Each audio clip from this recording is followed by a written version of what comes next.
Hello বন্ধুরা, welcome to my YouTube channel Sumana Das tutorial. তোমরা যারা ক্লাস 2-এ পড়ছো তোমাদের দেখবে 201 পেজে 201 পাতায় ইংলিশে কয়েকটি প্রশ্ন রয়েছে, সেগুলো আজকে আমরা পূরণ করি।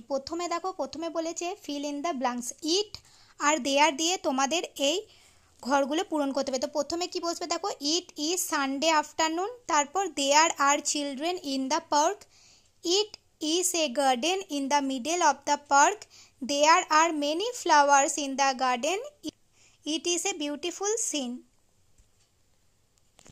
রয়েছে মিনিংফুল ওয়ার্ড তৈরি করতে হবে। দেখো এখানে একটা করে তোমাদের ছবি দেওয়া আছে, তার পাশে একটা করে শব্দ বাদ দিতে বলেছে। তো এই দুটো মিলে আমরা কি বুঝতে পারছি, এটা বাটারফ্লাই হবে। এবার বাটারফ্লাই থেকে তোমাদের ফ্লাই ওয়ার্ডটা বাদ দিতে বলেছে। তো ফ্লাইটা যদি বাদ দিয়ে দিই তাহলে কি পড়ে থাকছে, বাটার। তাহলে এখানে আমরা লিখেছি বাটার, এটা একটা ওয়ার্ড। বাটার মানে আমরা জানি মাখন। তারপরে রয়েছে দেখো কিসের ছবি, এটা বলো ক্যারট। দেখো বানানটা লিখে দিয়েছি, দেখো এটা কিসের ছবি, ক্যারট, বানানটা লিখে দিয়েছি। এখান থেকে তোমাদের আরওটি রোট বাদ দিতে বলেছে। তাহলে কি পড়ে থাকছে, CAR, কার। কার মানে গাড়ি, এটা একটা শব্দ। তারপর দেখো তোমাদের এটা কিসের ছবি তোমরা বুঝতে পারছো, পটেটো। দেখো বানানটা লিখে দিয়েছি, এখান থেকে ATO বাদ দিতে বলেছে। তাহলে ATO যদি বাদ দিয়ে দিই তাহলে কি পড়ে থাকছে, POT, পট। পট মানে আমরা কি জানি, মাটির পাত্র।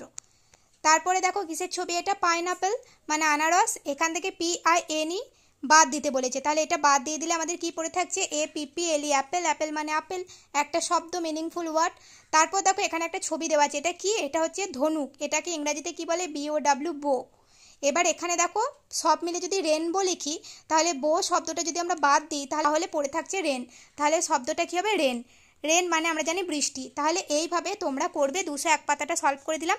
আমার চ্যানেলে ইউনিট টেস্টের প্রশ্নপত্র আপলোড করা আছে, তোমরা যদি না দেখে থাকো সেগুলো অবশ্যই গিয়ে লং ভিডিওতে দেখে নাও। আর চ্যানেলে নতুন হলে অবশ্যই চ্যানেলটিকে সাবস্ক্রাইব করে দাও এবং তোমাদের অসুবিধাগুলো তোমরা কমেন্টে জানিয়ে যাও।